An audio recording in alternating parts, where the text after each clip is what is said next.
பண்டைய கால மனிதர்கள் இயற்கைக்கு கிடைத்த பழங்களையும் கிழங்குகளையும் தின்று வாழ்ந்தனர். மனித சமுதாயம் முன்னேறி கொண்டு வரும் தருணத்தில் சில பொருட்களை சிலர் தாங்களே தயாரிக்க கற்றுக்கொண்டார்கள். மற்ற சில பொருட்களை தாங்களே தயாரிக்க கற்றுக்கொண்டார்கள். இவ்வாறு தயாரித்த பொருட்களை தங்களுக்கு தேவையான பொருளை மற்றவர்களிடமிருந்தும் மற்றவர்களுக்கு தேவையான பொருளை தன்னிடம் இருப்பதை கொடுத்தும் பரிவர்த்தனை செய்து கொண்டார்கள். இப்படி இரண்டு பொருட்களுக்கும் இடையே பரிவர்த்தனை நடக்கும் இந்த இரண்டு பொருட்களை சரக்கு என்கிறோம்.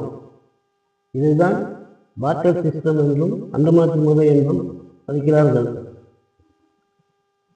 இந்த இரண்டு சரக்குகளும் ஒன்றுக்கு ஒன்று பரிவர்த்தனையில் இருக்கும் பொழுது மட்டும்தான் அது சரக்குகளாகும். இல்லாவிட்டால் அது ஒரு வஸ்துவாகவே இருந்துவிடும். ஒருவர் தான் தயாரித்த பொருளை அவரே உபயோகித்துக் கொண்டால் அது சரக்காகாது. அதை மற்றவருக்கு இனமாக கொடுத்தாலும் அது சரக்காகாது. தன்னுடைய பொருளை மற்றவருக்கு கொடுத்து மற்றவர்களிடமிருந்து பொருளை தான் பெற்றுக்கொண்டால் அப்பொழுதுதான் அது சரக்காக ஆகும்.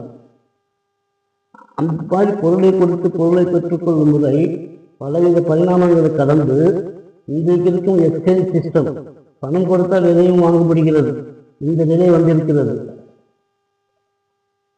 பணம் கொடுத்தால் எல்லாம் எப்படி பெற முடிகிறது? பணம் எப்படி வந்தது? பணம் கொடுத்தால் எல்லா பொருளையும் எப்படி வாங்க முடிகிறது? இந்த பரிவர்த்தனையில் இருக்கும் இரண்டு பொருட்கள் சரக்குகளாக எப்படி மாறுகிறது? அந்த இரண்டு சரக்குகளின் தன்மைகளை பற்றி ஆராய்வது என்றுதான் கார்ல் மார்க்சின் கேபிட்டல் ஆரம்பமாகிறது. வாருங்கள் கேபிட்டலுக்கு பயணிப்போம்.